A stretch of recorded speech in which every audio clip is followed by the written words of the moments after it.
In the remote hills of eastern Pennsylvania, a collection of records sealed for over 160 years tells a story that challenges everything we thought we knew about American frontier life. Between 1843 and 1861, the Whitmore family operated what appeared to be a prosperous homestead near the growing town of Millbrook. Local residents knew them as devout Christians who kept to themselves, working their land with the quiet determination typical of Pennsylvania German settlers. What no one suspected was that beneath the Whitmore family's modest farmhouse lay a network of chambers where unspeakable horrors were committed in the name of a twisted religious mission.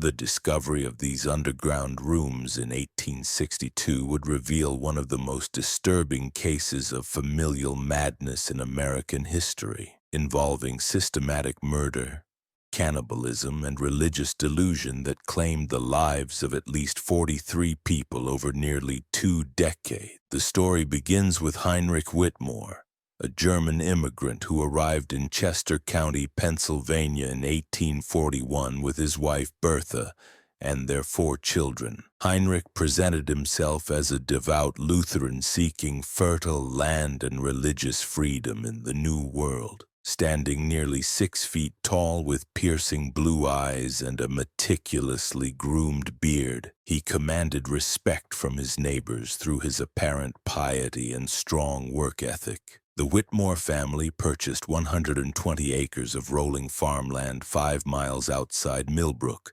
a thriving community of approximately 800 residents. The property included a modest 2-story stone house, a large barn, and several outbuildings typical of Pennsylvania German farms.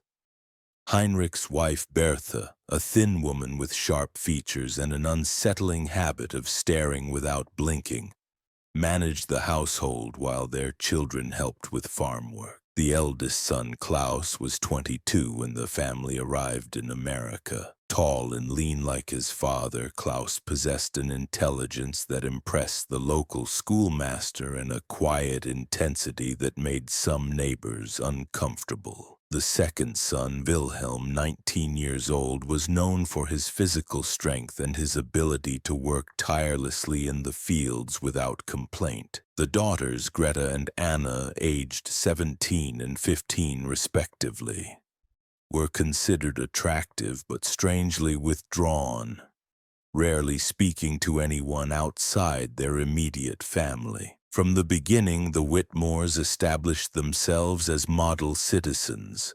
They attended Sunday services at the German Lutheran Church in Millbrook, where Heinrich's deep knowledge of Scripture and passionate prayers earned him respect among the congregation. The family contributed generously to church activities and offered assistance to neighbors during harvest time or community emergencies. Heinrich's reputation grew when he volunteered to care for sick members of the community during a typhoid outbreak in 1842. His knowledge of herbal remedies and his apparent fearlessness in the face of disease led many to view him as a healing gift from God. What they didn't know was that Heinrich had developed his medical knowledge through very different means. The first disappearance occurred in the winter of 1843. Thomas Muller, a traveling peddler who had been staying with various families in the area, vanished after visiting the Whitmore farm to sell household goods. When questioned, Heinrich explained that Muller had departed early in the morning, heading toward Lancaster with plans to visit relatives there. The explanation seemed reasonable and the matter was quickly forgotten. Spring brought another disappearance. Elizabeth Hoffman, a young widow who had been struggling to maintain her small farm after her husband's death, accepted Heinrich's offer to help with her spring planting. She was last seen walking toward the Whitmore property, carrying a basket of bread as payment for Heinrich's assistance. When concerned neighbors inquired about her whereabouts, the Whitmores claimed she had decided to travel west to join relatives in Ohio. selling her farm to Heinrich at a favorable price to fund her journey. The pattern continued throughout 1844 and 1845. A traveling preacher named Reverend Samuel Klein disappeared after conducting a prayer meeting at the Whitmore farm. An elderly German immigrant named Johann Weiss, who had been seeking work as a farmhand, was last seen accepting employment with the Whitmores. Each disappearance was explained away with reasonable stories about the missing person's decision to travel elsewhere for work or family obligations. What made these disappearances particularly suspicious in retrospect was the Whitmore family's apparent prosperity despite the economic hardships affecting other local farmers. Their livestock was well fed, their crops flourished, and they seemed to have ample money for improvements to their property. Heinrich explained this success as divine blessing for their faithful service to God, a claim that resonated with their deeply religious community. The truth behind the Whitmore family's prosperity was far more sinister. Heinrich had not come to America seeking religious freedom but fleeing authorities in Germany who had begun investigating a series of disappearances near his previous home. His knowledge of herbal medicine came from years of experimenting with poisons and preservation techniques. Most horrifying of all, Heinrich had convinced his family that they were chosen by God to cleanse the world of the unworthy through ritual murder and consumption of human flesh. The underground chambers beneath the Whitmore farmhouse had been excavated gradually over their first 2 years in Pennsylvania. Working only at night and disposing of the soil in remote sections of their property, the family created a network of rooms that served their terrible purpose. The main chamber directly beneath the kitchen contained a large wooden table stained dark with blood and equipped with leather restraints. Surrounding this central area were smaller rooms used for storage, preparation, and the preservation of human remains. Heinrich's religious delusions had evolved over years of isolation and obsessive Bible study. He believed that certain passages in the Old Testament provided divine authorization for the consumption of human flesh as a means of absorbing the spiritual essence of the deceased. He taught his family that they were fulfilling God's will by selecting and sacrificing those he deemed spiritually impure or physically weak. The process of selecting victims followed a disturbing pattern. Heinrich would identify individuals who fit his criteria: travelers without strong local connections, people experiencing financial or personal difficulties, and those he judged to be spiritually deficient based on their behavior or appearance. He would then extend offers of hospitality or assistance, luring them to the isolated farmhouse where they would be drugged, restrained, and killed in ritualistic fashion. The family's method of disposal was systematic and efficient. After the ritual killing, the body would be butchered with the same precision Heinrich applied to livestock. Portions of the flesh would be preserved through smoking and salting techniques, while bones and other remains were ground up and mixed with lime before being buried in designated areas of the property. Nothing was wasted and no trace remained above ground to suggest what had occurred. Wilhelm Whitmore, the younger son, later testified that his father had taught the family to view these activities as sacred communion with God. Before each killing, Heinrich would lead extended prayer sessions, asking for divine blessing on their work and guidance in selecting worthy sacrifices. After the deed was done, the family would consume portions of the victim's flesh in a perverted communion ritual, believing they were absorbing the person's spiritual essence. The psychological impact of these activities on the family members varied considerably. Klaus, the eldest son, embraced his father's teachings with enthusiasm, eventually taking over much of the planning and execution of the murders. Wilhelm, while participating in the killings, showed signs of increasing mental instability as the years progressed. The daughters, Greta and Anna, were taught to view their role as sacred duty, preparing the bodies for consumption and maintaining the underground chambers. Bertha Whitmore proved to be perhaps the most disturbing member of the family. According to later testimony, she not only participated willingly in the murders, but developed an almost maternal affection for the victims before their deaths. She would care for drugged captives in the underground chambers, feeding them and speaking to them gently about their coming salvation through sacrifice.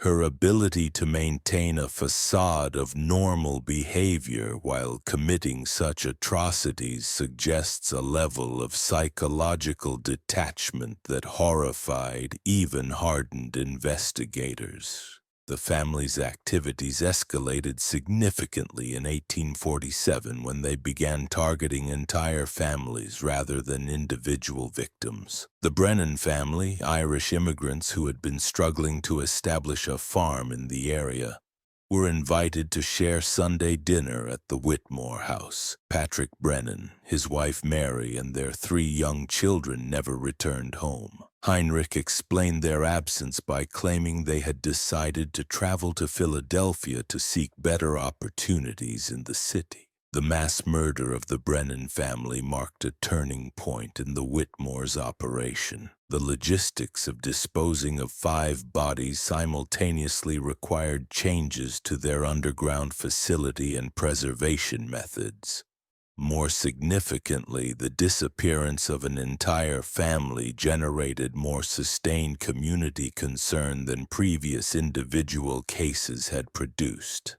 Local authorities began asking more pointed questions about the pattern of disappearances, particularly after the Brennan family's landlord reported finding their personal belongings still in their rented cabin. Heinrich's explanations became more elaborate and less convincing, but his reputation for piety and his family's apparent normalcy continued to deflect serious suspicion. The beginning of the end came in the spring of 1851 when Klaus Whitmore made a crucial error. Sarah Zimmerman, a young woman from a neighboring farm, had caught his attention both as a potential victim and as an object of romantic interest. Instead of following the family's usual pattern of luring victims to their property, Klaus began courting Sarah openly, visiting her family's farm and attending community events with her. Sarah's growing relationship with Klaus troubled her family and friends,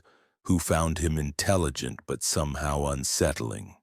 His intense stare, his tendency to quote obscure biblical passages, and his apparent lack of normal human emotions created an atmosphere of unease among those who knew him. When Sarah began expressing doubts about their relationship, Klaus's response revealed the depth of his psychological disturbance. Rather than accept Sarah's rejection, Klaus became obsessed with the idea that she was spiritually impure and required cleansing through the family's ritual process. He began stalking her, appearing unexpectedly at her family's farm and making increasingly disturbing comments about her need for salvation. Sarah's father, Johann Zimmerman, warned Klaus to stay away from his daughter, but the young man's behavior only intensified. The crisis came to a head on September 15, 1851, when Klaus abducted Sarah from her family's barn while she was doing evening chores. He carried her to the Whitmore property where she was imprisoned in the underground chambers,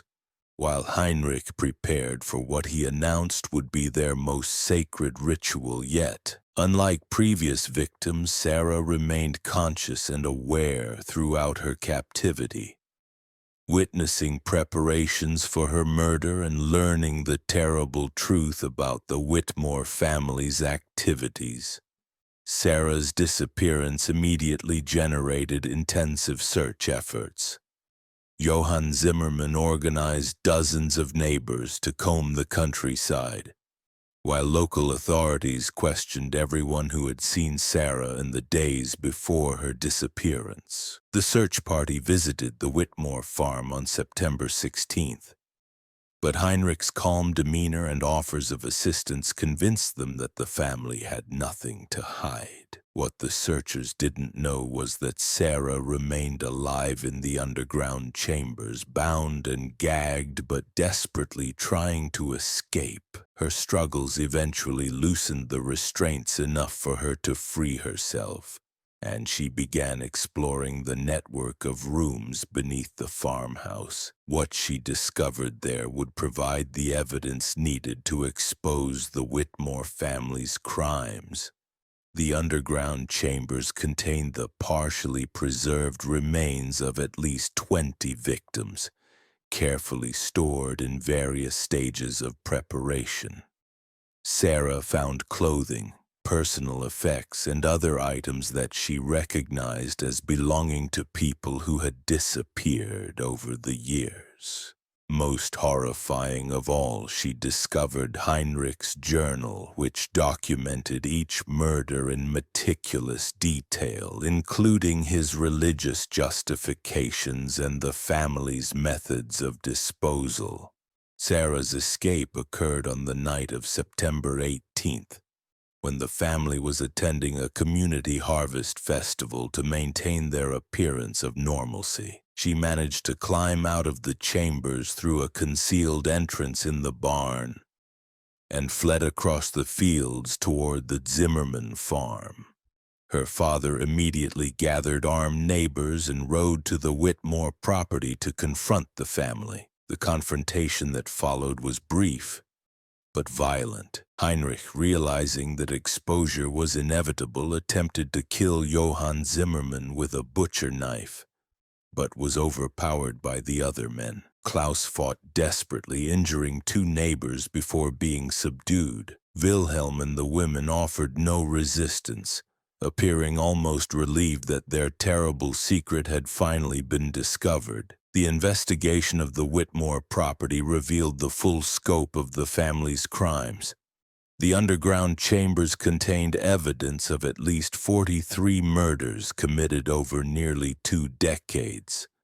Heinrich's journal provided detailed accounts of each killing, including the religious ceremonies that preceded them and the family's consumption of the victim's flesh. The systematic nature of the crimes and the family's apparent belief in their divine mission shocked even experienced law enforcement officials. The trial of the Whitmore family began in December 1851 and lasted for 3 weeks. Heinrich maintained his innocence of any wrongdoing, claiming that he had been following divine commandments revealed to him through prayer and biblical study. He showed no remorse for his actions and continued to insist that the murders were acts of religious devotion rather than crimes. His testimony revealed a mind so completely separated from reality that even his defense attorneys struggled to present his case. Klaus Whitmore proved to be an equally disturbing witness.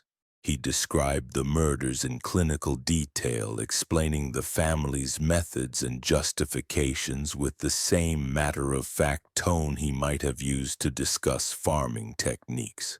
His complete lack of emotional response to the suffering he had caused convinced observers that he was beyond any possibility of redemption or rehabilitation. Wilhelm's testimony provided the most insight into the psychological dynamics within the family. He described years of gradual indoctrination, beginning with his father's twisted religious teachings and progressing through increasingly violent rituals. He claimed to have participated in the murders out of fear of his father's rage and genuine belief that they were fulfilling God's will. His obvious mental deterioration and expressions of remorse earned him some sympathy from observers, though not enough to escape severe punishment. The trial's most disturbing moments came during the testimony of Bertha, Greta, and Anna Whitmore.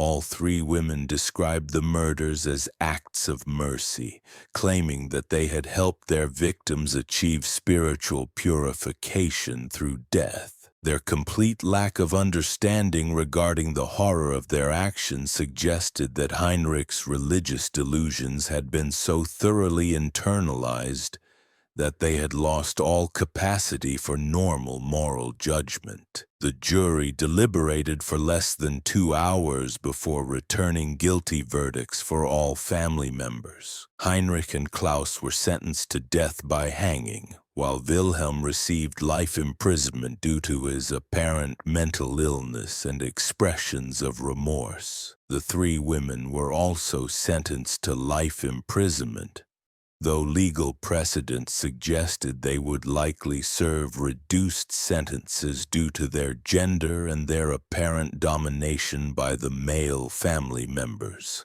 The executions of Heinrich and Klaus Whitmore took place on February 14, 1852, before a crowd of nearly 2,000 spectators who had traveled from across Pennsylvania to witness the punishment of the notorious cannibals. Heinrich maintained his religious delusions to the end, spending his final moments praying for divine forgiveness for his failures rather than for his victims. Klaus showed no emotion whatsoever, walking to the gallows with the same detached calm he had displayed throughout the trial. The Whitmore property was seized by the state and eventually sold at auction, though it took several years to find a buyer willing to purchase land associated with such horrific crimes. The new owners demolished the farmhouse and filled in the underground chambers, but the property's dark history continued to affect its value and use. Local legend held that the land was cursed, and several subsequent owners reported strange occurrences that drove them to abandon the property. The surviving family members served their sentences in different Pennsylvania prisons, where their behavior continued to reflect the psychological damage caused by their years of ritualistic murder. Wilhelm gradually recovered some degree of mental stability and eventually expressed genuine remorse for his participation in the crimes. He died in prison in 1867, having spent his final years attempting to provide information that might help identify additional victims. Bertha Whitmore never wavered in her belief that the family's actions had been divinely inspired. She died in prison in 1863, maintaining until her final breath that she had been chosen by God to participate in sacred rituals that purified the souls of the unworthy. Her complete inability to comprehend the horror of her actions made her perhaps the most disturbing member of the family. The daughters, Greta and Anna, were eventually released from prison in 1869 after serving 18 years of their sentences. Both women had shown signs of mental improvement during their incarceration, though they never fully recovered from the psychological damage of their upbringing. They were relocated to a different state under assumed names, where they lived quietly until their deaths in the 1890s. The Whitmore case had a lasting impact on American criminal law and psychology. It represented one of the first instances where religious delusion was seriously considered as a factor in serial murder, and it contributed to early discussions about the nature of insanity and criminal responsibility. The systematic nature of the crimes and the family's apparent belief in their divine mission also influenced early studies of cult behavior and mass psychology. Perhaps most significantly, the case highlighted the vulnerability of isolated communities to predators who could maintain facades of respectability while committing horrific crimes. The Whitmore family's ability to murder dozens of people over nearly 2 decades without detection demonstrated the need for better communication and investigation methods in rural areas. The victims of the Whitmore family were eventually given proper Christian burial in a section of the Millbrook Cemetery set aside for that purpose. A simple granite monument lists the names of those who could be identified through Heinrich's journal and other evidence. Though it's believed that additional victims remain unknown, the monument's inscription reads simply, "In memory of those who died far from home. May they find peace in the arms of the Lord." The Whitmore case remains one of the most disturbing examples of family-based serial murder in American history. The combination of religious delusion, systematic planning, and complete moral detachment displayed by the family members continues to fascinate and horrify students of criminal psychology. The case serves as a reminder that the most dangerous predators are often those who appear most normal and respectable to their communities. Today, the former Whitmore property remains largely undeveloped, though it has changed hands several times over the years. Local residents still speak of the area with unease, and few are willing to build or farm on land associated with such terrible crimes. Whether this reflects genuine supernatural influence or simply the power of historical memory is a question each visitor must answer for themselves. The story of the Whitmore family forces us to confront uncomfortable truths about the nature of evil and the power of religious obsession to justify unspeakable acts. Their crimes remind us that the greatest horrors often emerge not from obvious monsters, but from ordinary people whose minds have been twisted by isolation, delusion, and the gradual erosion of moral boundaries. In the end, the Whitmore family's legacy serves as both a historical curiosity and a warning about the dangers of unchecked religious extremism and the vulnerability of isolated communities to those who would exploit their trust and hospitality for the most sinister purposes imaginable. The autumn fog rolled heavy across the Pennsylvania countryside as investigators began their systematic examination of the Whitmore property. What they discovered in those first days of excavation would prove to be only the beginning of a horror that stretched far beyond the boundaries of Chester County. Inside the main house, authorities found rooms that had been hastily abandoned but still contained evidence of the family's true activities. Elizabeth Whitmore's private study revealed correspondence with medical institutions as far away as Charleston and Boston, suggesting a network of buyers for their gruesome products that extended throughout the colonies. More disturbing still were the detailed anatomical drawings found in William's personal quarters, sketches that showed human bodies marked with precise lines indicating optimal points for preservation and dismemberment.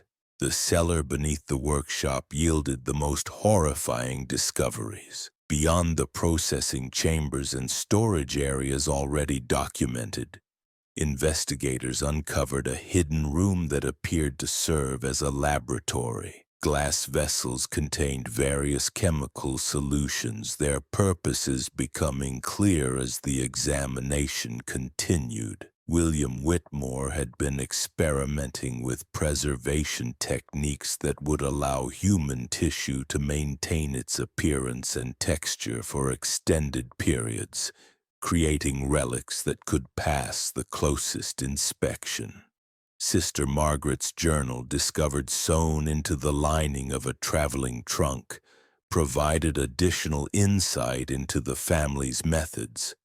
Her entries revealed that the Whitmores had developed an elaborate system for creating false documentation to accompany their relics. They forged letters from European religious authorities, created fictional histories for their saints, and even manufactured physical evidence like ancient-looking parchments and seals to support their claims. The scope of their deception became clear as investigators traced the distribution network.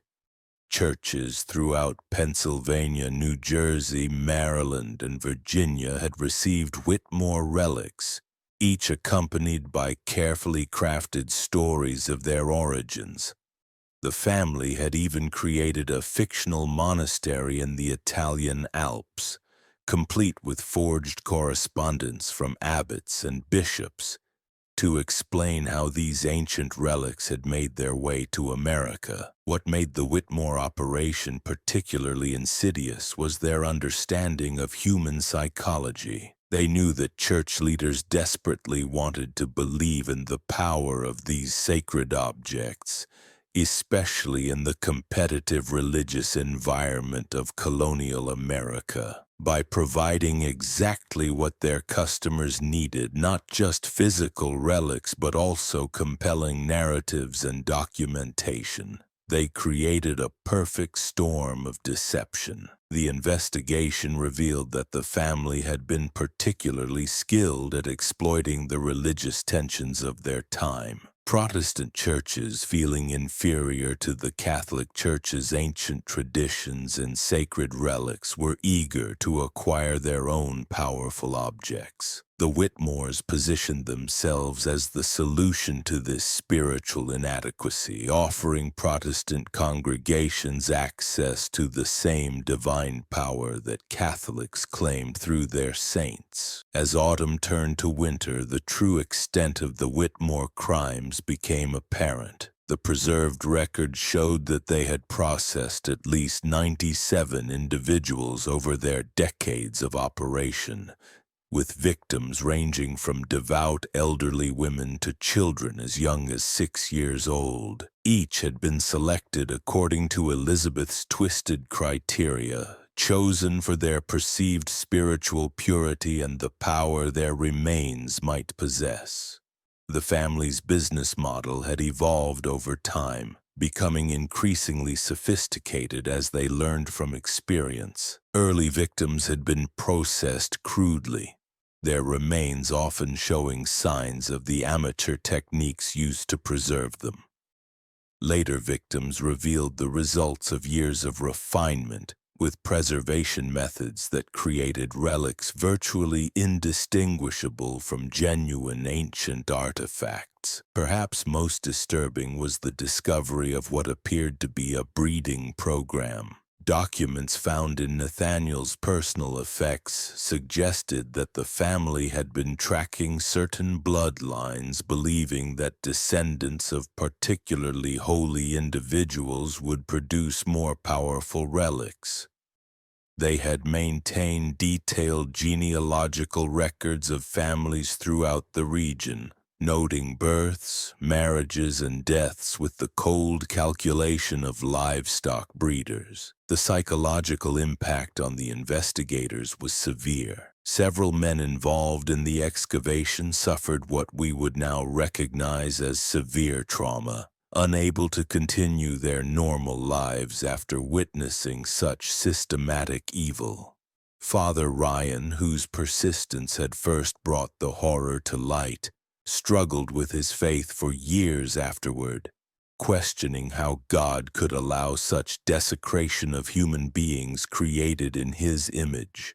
As winter deepened, the investigation expanded to include the network of accomplices who had unknowingly aided the Whitmore operation. Shipping agents who had transported mysterious packages, suppliers who had provided preservation chemicals, and even clergy who had vouched for the family's character all found themselves under scrutiny. Most were cleared of deliberate wrongdoing, but their testimonies revealed how the Whitmores had carefully cultivated an image of respectability that allowed them to operate with impunity. The question of what to do with the hundreds of human remains discovered at the property proved challenging. Church authorities wanted to provide proper Christian burial for all victims, but identifying individual remains after years of processing proved nearly impossible. Many bodies had been so thoroughly dismembered and preserved that reconstruction was impossible, while others had been reduced to fragments so small that they could not be individually distinguished. The decision was made to create a mass grave in the local cemetery with a simple marker reading "Unknown Faithful Gone but Not Forgotten."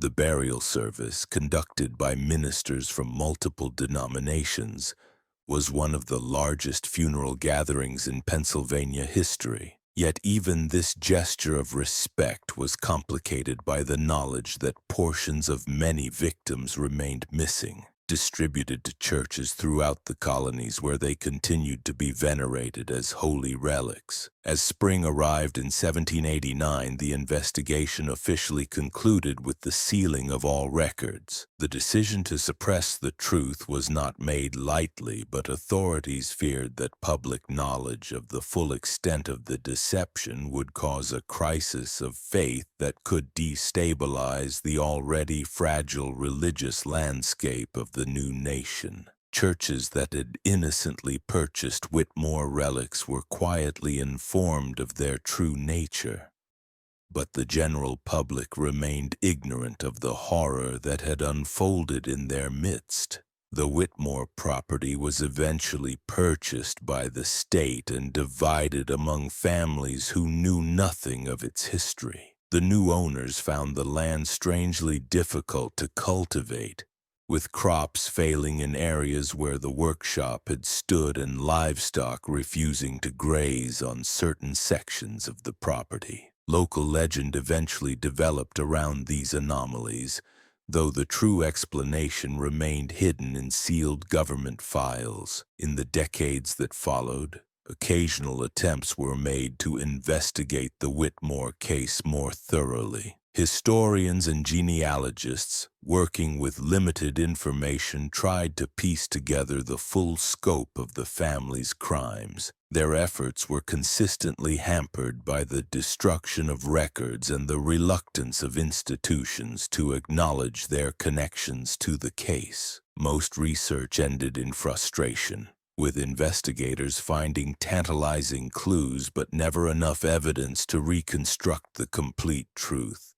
The impact of the Whitmore case extended far beyond Pennsylvania's borders. Churches throughout the colonies began examining their own collections of relics with new suspicion, and several discovered items that matched descriptions in the leaked portions of the investigation records. The response varied widely, from quiet disposal of suspicious items to renewed efforts to verify the authenticity of religious artifacts through emerging scientific methods. Perhaps most significantly, the case contributed to a broader skepticism about religious relics in Protestant America. While Catholic churches continued to venerate ancient saints' remains, Protestant denominations increasingly emphasized the spiritual over the physical, viewing material objects as unnecessary for true faith. This shift in religious practice may have been influenced by the unspoken knowledge that some of their most treasured sacred objects had been created from murder victims rather than saints. The Whitmore family's story serves as a reminder of humanity's capacity for evil,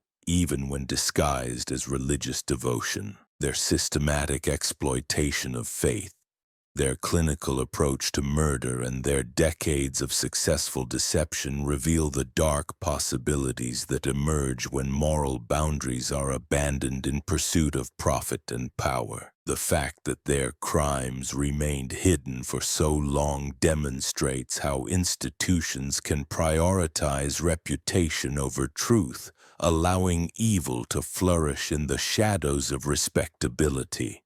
For the victims of the Whitmore family, justice remained incomplete. Their names were largely lost to history, their stories suppressed to protect the sensibilities of the living. Yet in remembering their fate, we honor their memory and acknowledge the price of institutional silence. They were not saints as they were falsely proclaimed, but ordinary people whose lives were cut short by extraordinary evil. Their true sanctification lies not in the relics created from their remains, but in our refusal to let their suffering be forgotten.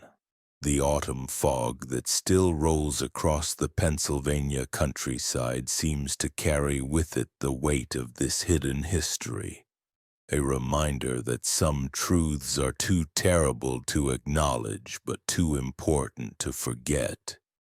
In the end, the Whitmore family's greatest crime may not have been the murders they committed, but the way they perverted the very concept of holiness, turning sacred devotion into an instrument of profit and human remains into objects of false worship. This dark chapter of American religious history stands as a warning about the dangers of unquestioned faith and the importance of vigilance against those who would exploit our deepest beliefs for their own twisted purposes. The Whitmore family is long dead, but the capacity for such evil remains, waiting in the shadows for the right combination of opportunity, desperation, and moral blindness to emerge once again. The shocking truth about the Whitmore family's reign of terror in rural Pennsylvania runs deeper than any previous investigation has revealed. Through recently discovered documents and testimonies that have remained sealed for over 2 centuries, we can now piece together the final horrifying chapters of this dark saga. What happened in the aftermath of their exposure would prove that the evil they unleashed had taken root far beyond their isolated workshop, spreading like a cancer through the very institutions meant to protect the innocent. The immediate aftermath of the Whitmore family's exposure in 1788 created a crisis that extended far beyond the Pennsylvania countryside. As authorities struggled to contain the scandal, disturbing evidence emerged that the family's network of collaborators and customers had grown more extensive than anyone initially imagined. The investigation that followed would reveal connections reaching into the highest levels of colonial society, implicating respected clergymen, wealthy merchants, and even government officials in a web of corruption that threatened to shake the foundations of the young nation. In the weeks following Thomas Whitmore's execution, a series of mysterious deaths began occurring among those who had been closely connected to the family's operations.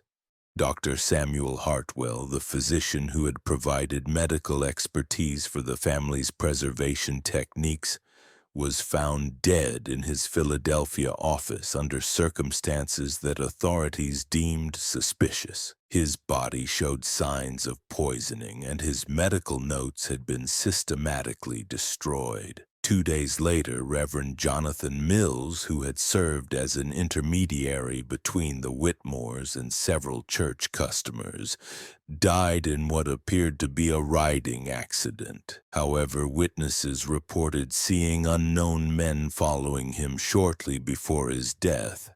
The pattern continued with the deaths of 6 other individuals who had either worked with the family or possessed knowledge of their operations. Each death appeared natural or accidental when examined individually, but together they suggested a coordinated effort to eliminate anyone who might provide testimony about the broader conspiracy. The surviving investigators, including Elijah Thompson, began to suspect that powerful forces were systematically removing potential witnesses to protect themselves from exposure. During this period, Thompson received an unexpected visitor at his Philadelphia residence. The man, who identified himself only as Mr. Caldwell, claimed to represent certain interests that had been monitoring the Whitmore investigation. Speaking in measured tones that somehow conveyed both respect and menace, he explained that while Thompson's work had been valuable in exposing the family's crimes, Continuing to investigate their customers and associates would serve no constructive purpose. The immediate threat has been eliminated, Caldwell reportedly told Thompson during their private meeting. Thomas Whitmore is dead, his parents are dead, and their workshop of horrors has been destroyed. Pursuing this matter further would only cause unnecessary suffering for innocent congregations while serving no meaningful justice. He paused, allowing the implications to settle. Surely a man of your wisdom can see that some truths are too dangerous to pursue, especially when those truths might destroy the faith of countless good people. Thompson, despite his Quaker principles of nonviolence, found himself profoundly disturbed by both the visitor's words and his manner. The man's knowledge of the investigation's details, including information that had been carefully restricted, suggested connections to either government authorities or the religious establishment itself. When Thompson pressed for clarification about who had sent him, Caldwell simply smiled and replied that he represented people who shared Thompson's concern for the spiritual welfare of the American people. The conversation ended with Caldwell making what Thompson later described as a generous offer. A substantial sum of money would be provided to support Thompson's other charitable works, along with a guarantee that the sealed records of the Whitmore case would remain secure and undisturbed. In exchange, Thompson would cease all investigation into the family's customers and associates, allowing the matter to rest with the punishment of those directly responsible for the crimes. Thompson's journal, discovered decades later, reveals his internal struggle with this proposal. I am torn between my duty to pursue justice for all the victims and my recognition that exposing every church and clergyman who unknowingly participated in this evil might indeed cause more harm than good. He wrote, "Yet I cannot escape the feeling that powerful men are more concerned with protecting their reputations than honoring the dead." Ultimately, Thompson accepted the arrangement, though he insisted on certain conditions. The complete records of the investigation would be preserved in multiple locations, ensuring that future generations might learn the truth when circumstances permitted. Additionally, he demanded that efforts be made to provide proper burial for any Whitmore victims whose remains could be recovered, regardless of where those remains might currently rest. What Thompson could not have anticipated was that this agreement would effectively mark the beginning of a massive cover-up that would extend far beyond the original crimes. Over the following months, a coordinated effort emerged to systematically suppress any evidence of the Whitmore family's broader connections.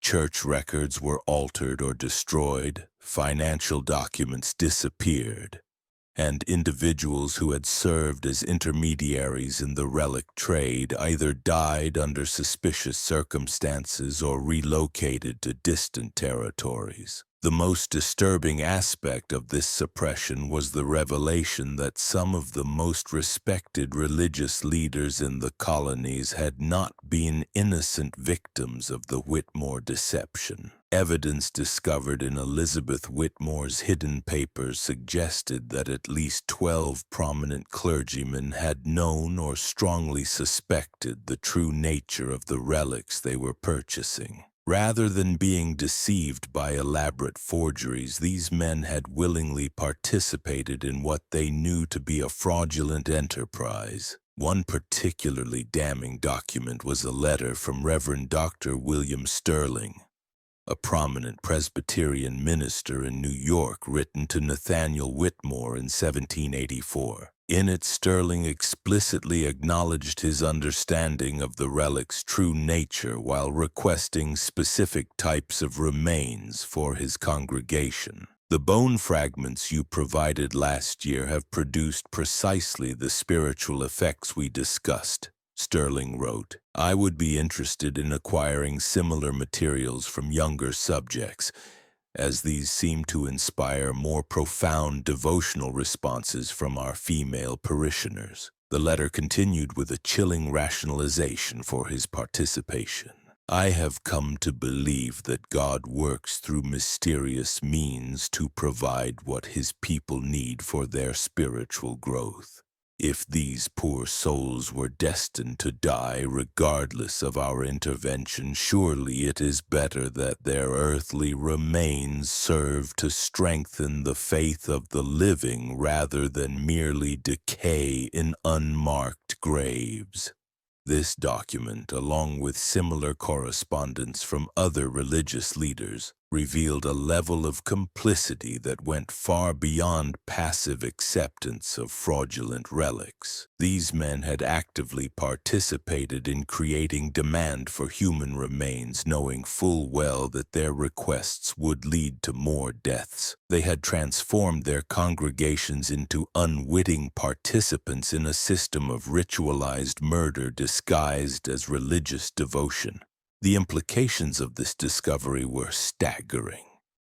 If exposed, it would have revealed that some of the most trusted spiritual leaders in the colonies had been willing accomplices to mass murder. The crisis of faith that would have resulted might have undermined the entire religious foundation of American society, at a time when such faith was considered essential to the survival of the new nation. The decision to suppress this information was made at the highest levels of both government and religious authority. A secret meeting was held in Philadelphia in September 1788, attended by representatives from major denominations, prominent government officials, and wealthy merchants whose donations supported various churches. The participants agreed that the broader conspiracy must remain hidden, with only the Whitmore family themselves bearing public responsibility for the crimes. This conspiracy of silence required unprecedented coordination.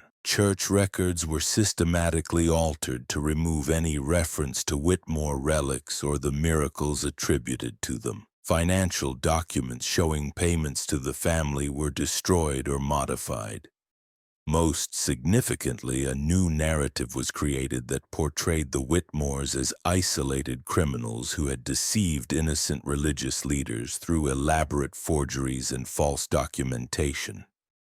The effort to maintain this deception required ongoing vigilance. Throughout the 1790s, individuals who showed too much curiosity about the Whitmore case or who possessed potentially damaging information found themselves facing various forms of pressure. Some were offered lucrative positions in distant territories, effectively bribing them to relocate beyond the reach of investigators. Others faced financial difficulties that mysteriously resolved when they agreed to cease their inquiries. More disturbing were the cases of individuals who refused to cooperate. Sarah Mitchell, a former servant in the Whitmore household who had escaped before the family's exposure, attempted to sell her story to a Philadelphia newspaper in 1792. She claimed to have witnessed the processing of victims and could provide details about the family's customers that had never been made public. Before she could complete her testimony, she was found dead in her lodgings, apparently having consumed a fatal dose of laudanum. A note beside her body expressed remorse for spreading lies about respected religious leaders. The pattern of convenient deaths continued throughout the decade.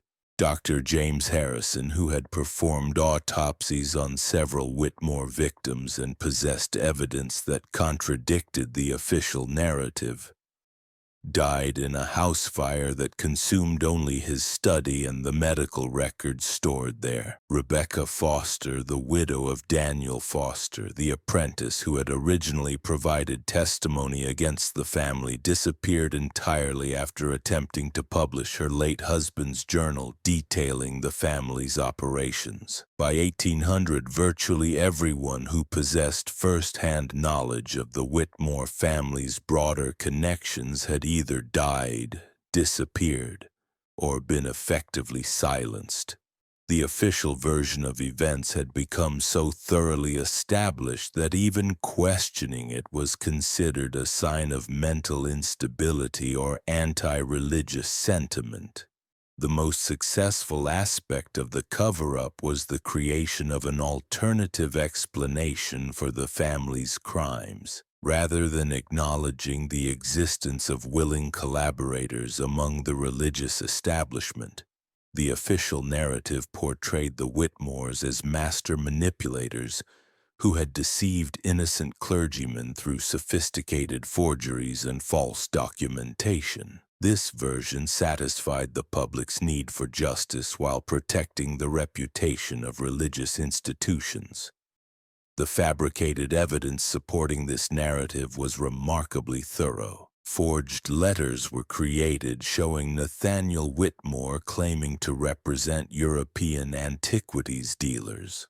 False documentation was produced suggesting that the family had used elaborate aging techniques to make recent human remains appear ancient. Most convincingly, testimony was obtained from coached witnesses who claimed to have seen the family creating these forgeries. This alternative narrative became so widely accepted that it began to influence how historians would later interpret the case. Even when the sealed records were eventually accessed by researchers, many found it difficult to accept that the conspiracy had been as extensive as the evidence suggested. The official version had become so deeply embedded in historical consciousness that contradictory evidence was often dismissed as unreliable or misinterpreted. The long-term consequences of this cover-up extended far beyond the Whitmore case itself. The precedent established by the successful suppression of evidence would be repeated in other cases where religious institutions faced potentially damaging revelations. A pattern emerged of prioritizing institutional reputation over truth, of protecting powerful interests at the expense of victims' memory, and of using coordinated pressure to silence those who might expose uncomfortable realities. Perhaps most disturbing was the discovery that some of the human remains processed by the Whitmore family continued to be venerated as sacred relics long after the truth about their origins had been established. Church leaders who had been privately informed about the fraudulent nature of their relics faced a terrible choice: expose their congregations to devastating truth,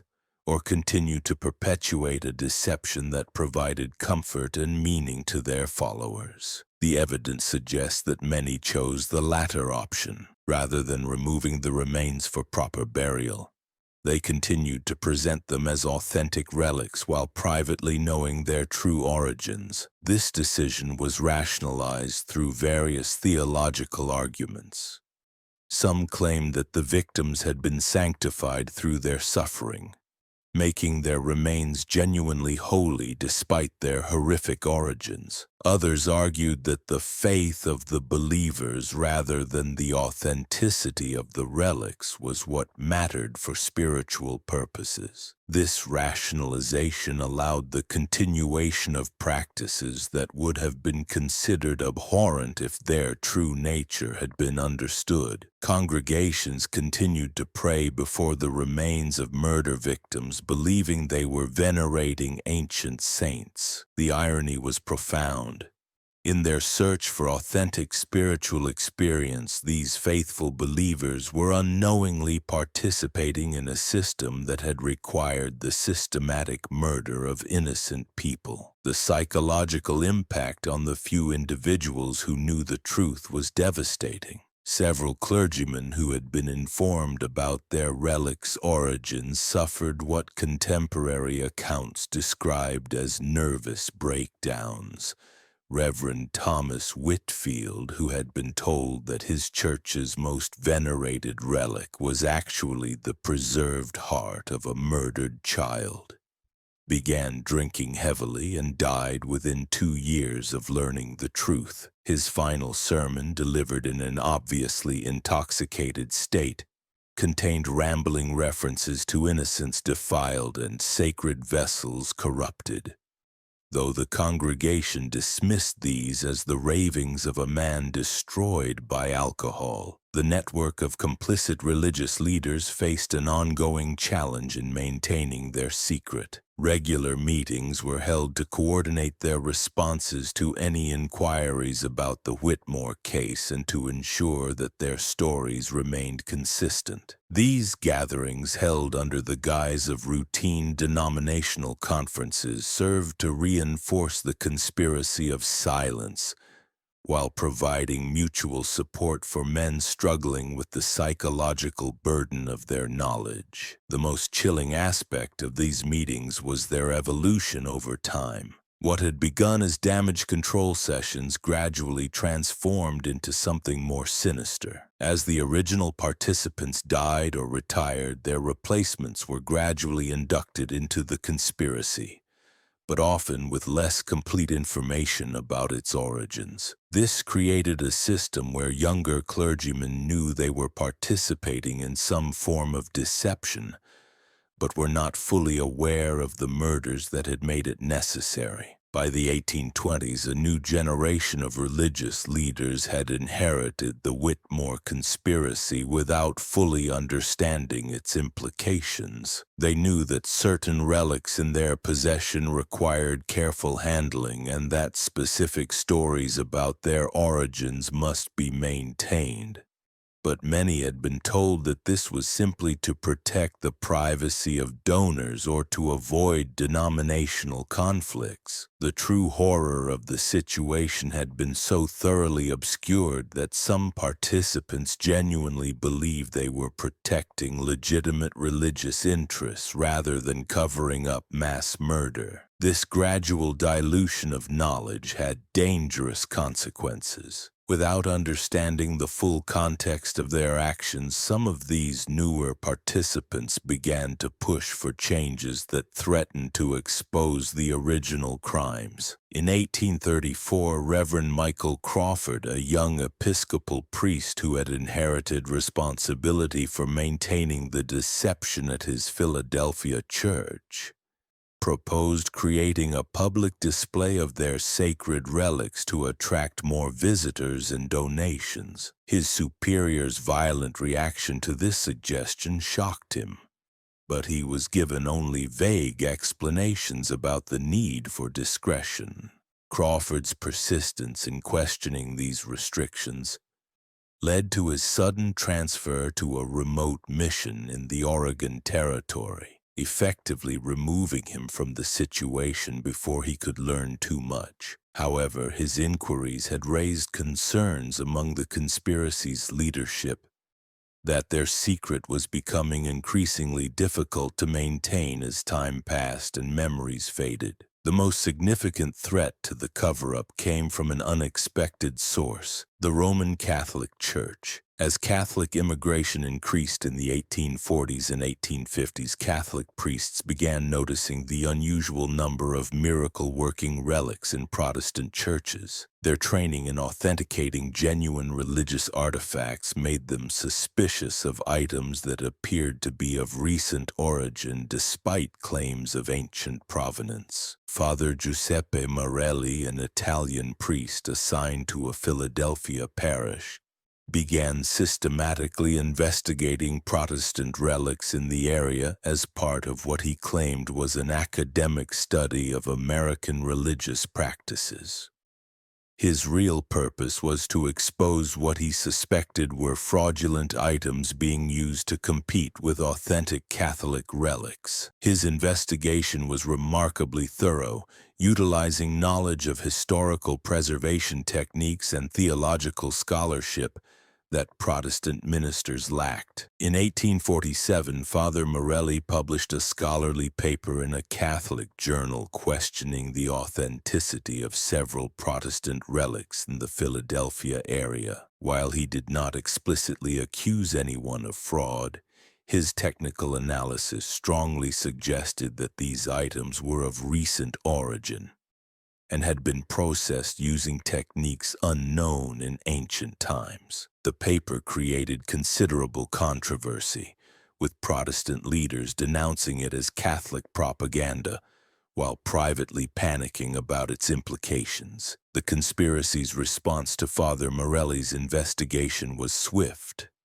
and decisive. Within weeks of his paper's publication, he was recalled to Rome by his superiors, who cited concerns about his confrontational approach to interfaith relations. Before departing, he confided to a colleague that he had been offered a substantial sum to abandon his research, and that his investigation had uncovered evidence of something far more sinister than simple fraud. Father Morelli's forced departure temporarily resolved the immediate crisis, but it highlighted the vulnerability of the conspiracy to outside scrutiny. The participants realized that their secret could not be maintained indefinitely, especially as scientific methods of analysis became more sophisticated and as institutional memory of the original cover-up continued to fade. The decision was made to gradually phase out the most problematic relics.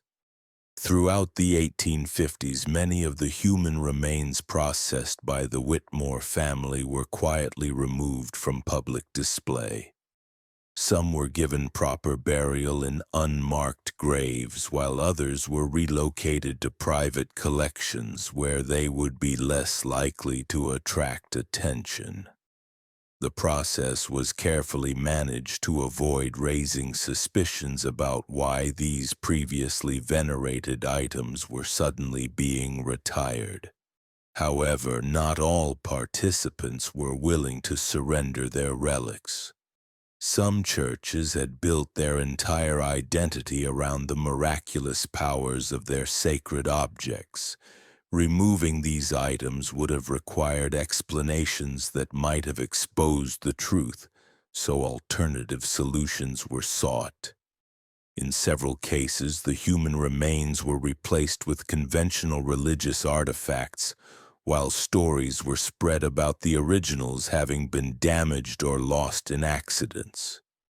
The most disturbing solution was adopted by a small group of churches whose leaders had become deeply invested in the power they believed their relics provided. Rather than removing the human remains, they decided to create new false documentation that would support claims of legitimate provenance. This required the fabrication of historical records, the creation of forged certificates from European religious authorities, and the coaching of witnesses who could testify to the relic's authentic origins. This effort to legitimize the Whitmore remains through false documentation created a new layer of deception that would persist well into the 20th century. Churches that had originally been victims of the family's crimes now became active participants in perpetuating the fraud, creating elaborate mythologies around their relics that incorporated elements of genuine historical events with complete fabrications. The psychological impact of this sustained deception on the religious communities involved was profound. Congregations that had experienced what they believed to be genuine miracles through contact with the relics found their faith challenged when doubts arose about the item's authenticity. Some members left their churches entirely, while others chose to maintain their beliefs regardless of evidence, arguing that faith transcended material concerns. The clergy, who had inherited responsibility for maintaining these deceptions, faced particularly difficult challenges. Many were genuinely devout men who had entered the ministry to serve God and help their communities.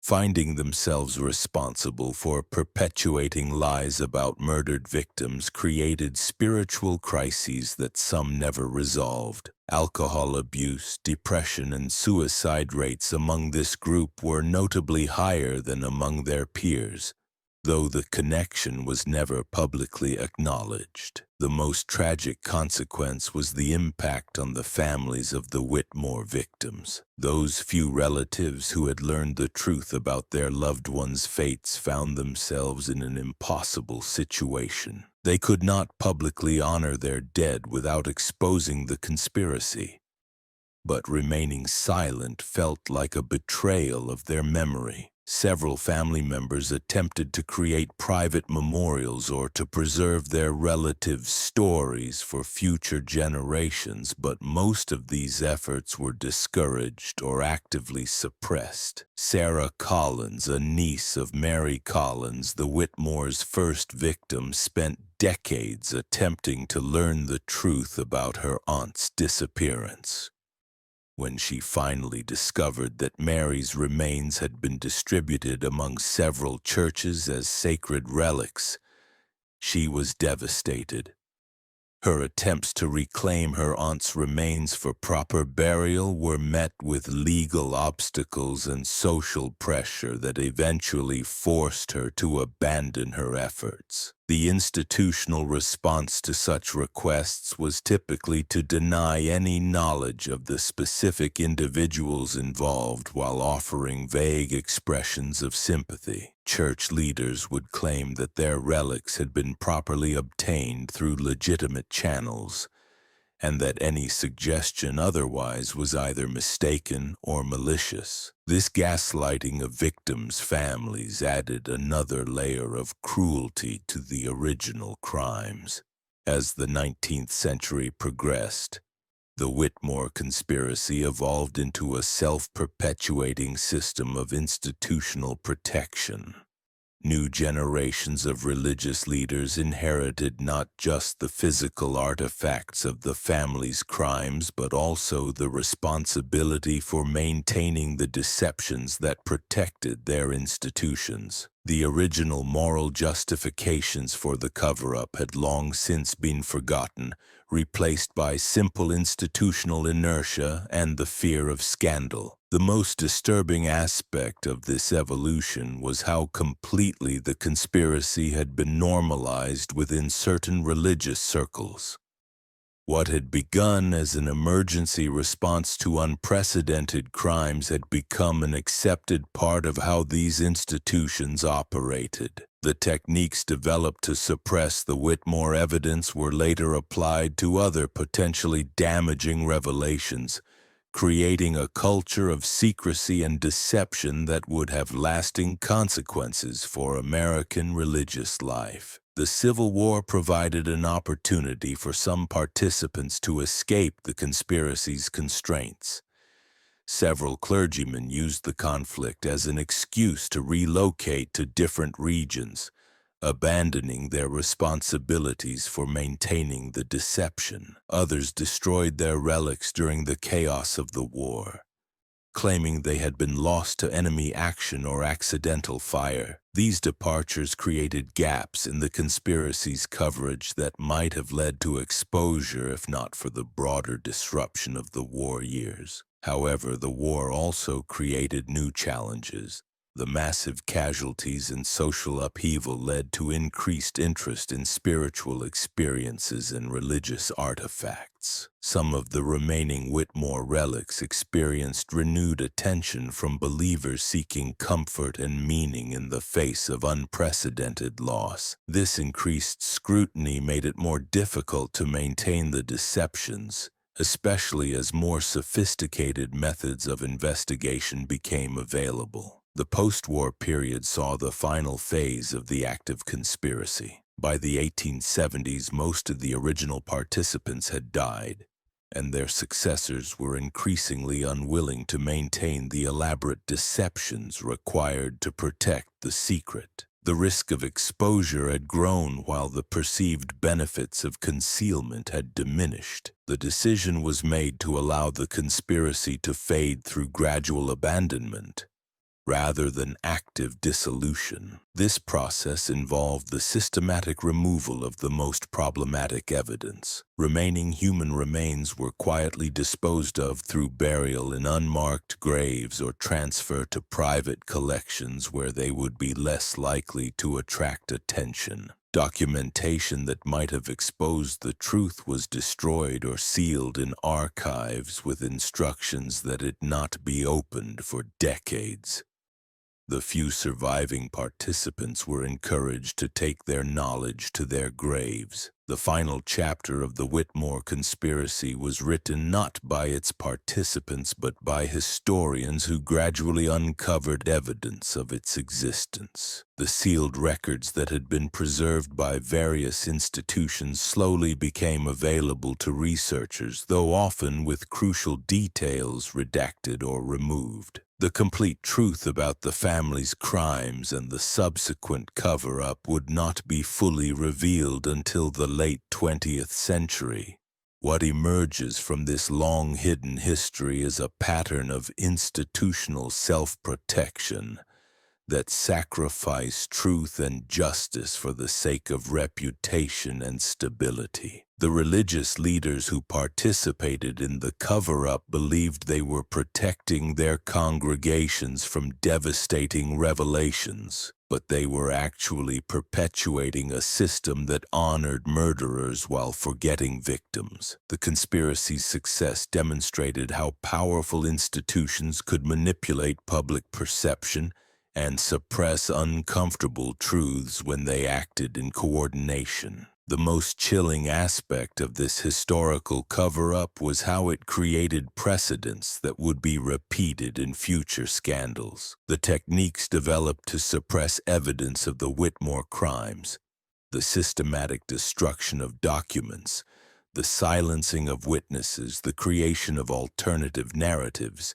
and the use of institutional pressure to discourage investigation became standard practices for protecting religious institutions from damaging revelations. As we moved into the 20th century, scattered evidence of the conspiracy occasionally surfaced, but it was usually dismissed as historical curiosity or anti-religious propaganda. The few scholars who attempted to investigate the Whitmore case found themselves facing the same institutional resistance that had protected the secret for over a century. Access to crucial documents was restricted, potential sources were discouraged from cooperation, and research funding for such projects mysteriously dried up. The breakthrough came in 1978 when construction workers renovating a Philadelphia church discovered a hidden compartment behind a false wall in the basement. Inside was a collection of documents that had been sealed there in 1854, including portions of Elizabeth Whitmore's original ledger. Correspondence between religious leaders discussing the cover-up and detailed records of which churches had received human remains. The discovery was initially kept secret by church officials, but word eventually leaked to academic researchers. Dr. Margaret Thornton, a historian at the University of Pennsylvania,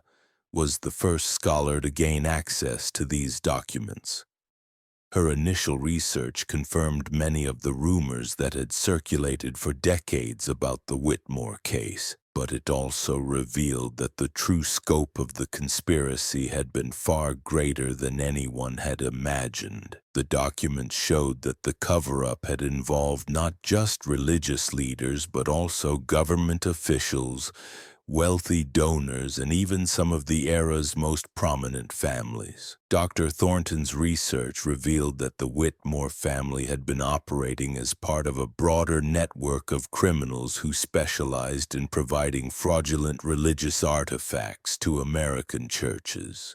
The family's Pennsylvania workshop had been just one node in a continental system that included similar operations in New York, Maryland, and as far south as Georgia. The coordination between these various enterprises suggested a level of organization that went far beyond what any single family could have achieved. The documents also revealed that the demand for relics had been artificially stimulated by a coordinated campaign involving religious publishers, traveling evangelists, and church supply companies. Starting in the 1730s, American Protestant churches had been systematically encouraged to compete with Catholic institutions by acquiring their own sacred objects. This campaign had created the market that made the Whitmore family's crimes profitable. Most disturbing of all, the documents suggested that some religious leaders had not merely been customers of the Whitmore operation, but had actually commissioned specific murders. Letters found in the collection included explicit requests for relics from victims with particular characteristics: young women noted for their piety, elderly men known for their charitable work, and most horrifically, children who had demonstrated unusual religious devotion. One particularly damning document was a letter from Reverend Dr. Marcus Whitfield of the First Presbyterian Church of New York, written to Nathaniel Whitmore in 1779.